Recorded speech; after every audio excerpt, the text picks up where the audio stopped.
Hai semua, anda teringin nak mulakan pelaburan emas dengan GB Gold, tapi tak pasti kat mana nak mula? Jangan risau, dalam perkongsian kali ini, kita akan lihat proses pendaftaran tu satu persatu, langkah demi langkah. Jom kita mula supaya anda boleh daftar dengan cepat dan lebih yakin. Kan, kadang-kadang bila kita nak daftar online ni, proses dia macam rumit betul. Kena isi borang panjang-panjang, arahan pun pening kepala.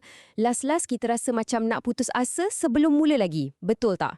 Tapi, apa kata kalau saya cakap pendaftaran GB Gold ni sebenarnya mudah sangat? Dalam panduan ni, saya akan tunjukkan caranya dari A sampai Z.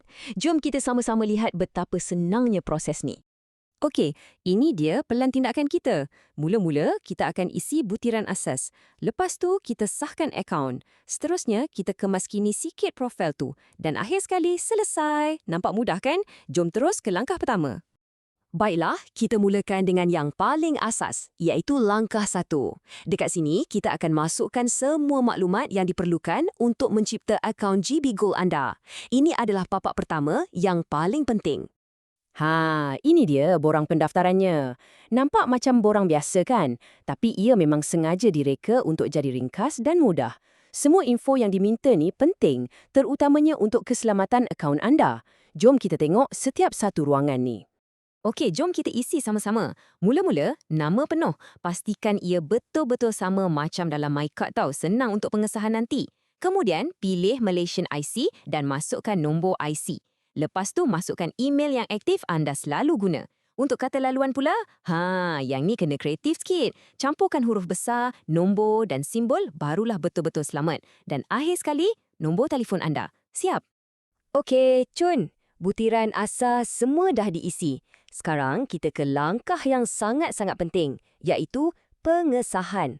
Langkah ni adalah untuk pastikan yang email tu memang betul-betul milik anda dan akaun anda selamat. Proses ni ada 2 bahagian je, cepat sangat. Pertama, cek inbox email anda. Anda akan nampak email dari GB Gold. Buka dan klik butang Verify Email Address. Lepas dah klik, terus patah balik ke laman web GB Gold, masukkan email dan kata laluan yang anda cipta tadi dan klik Sign In. Dah pun masuk. Tahniah, anda dah berjaya log masuk untuk kali pertama. Kita dah hampir siap ni. Tinggal satu lagi langkah terakhir. Kemaskini profil anda. Jom kita pastikan semua maklumat anda lengkap dan tepat. Okey, kita dah berada di garisan penamat iaitu langkah 4 dan 5. Di sinilah kita akan lengkapkan profil. Jangan risau, proses ni sekejap je. Mula-mula sekali, jom muat naik gambar profil. Ini bukan sekadar hiasan tau. Ia boleh bantu bagi akaun anda nampak lebih dipercayai.